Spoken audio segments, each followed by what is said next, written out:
What is up, everybody?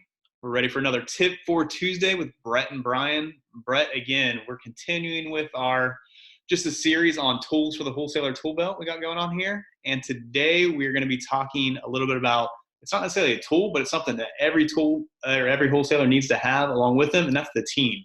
So you need to have a team of people, and not necessarily people that work like for you, or you don't have to have 20 employees or anything like that. But we're just talking about a team of people that you're working with. So this can include other wholesalers that maybe have a little bit more experience or maybe less experience. So you're kind of working with them. You definitely need to have a lawyer on your team that you're working with, a bookkeeper, title companies that you're familiar with, and that's just things that you need to be building on. So not to say that it's like a tool that you can put in your tool belt, but it's definitely a tool that you need to utilize and continue to grow and continue to work with. So Brett, what else do you want to add to that? Or just like people that every wholesaler needs to have like kind of on their team or that they should be working with?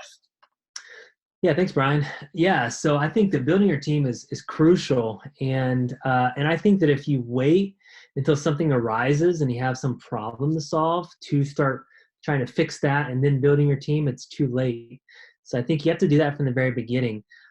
Some of the great contacts that we have. Number one, if you're a wholesaler, start to get to know the other wholesalers in your market. Maybe you can JV on deals. Maybe you can brainstorm, but just calling them up, and I call wholesalers all the time just to ask them, hey, what are you guys doing now? What's working? What's not working? And just to kind of brainstorm. You get so many great nuggets, so many ideas just by networking with other wholesalers. Number two, someone told me in the very beginning that if you're in the real estate business long enough, you're going to be in the courtroom.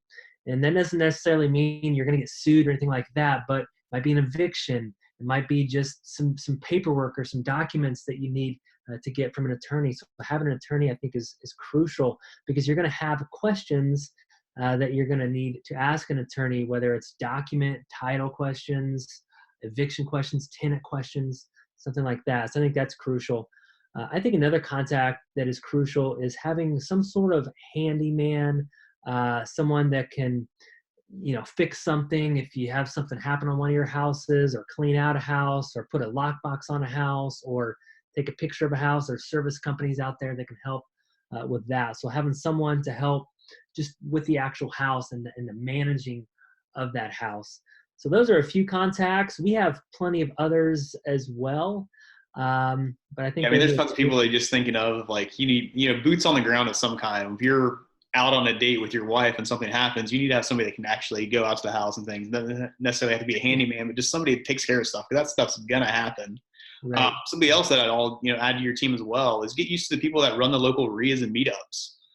Those are people that are great resources, can make great connections and stuff like that too. So there's tons of people just in your local market that you just need to kind of surround yourself with, work with. And I know, Brett, you kind of brought up with the other wholesalers of like, we talk to the other wholesalers all the time in the city, and it's helped us out, and we bring them value as well. So it's just one of those things of look at people as not competition, but just look at them as part of your team and part of the community that you're working with and stuff. So, so I think that's about it. Brett, you have anything else to add? I think that's about it. So if you're getting in business, just start building your team, building your contacts, networking, and go from there.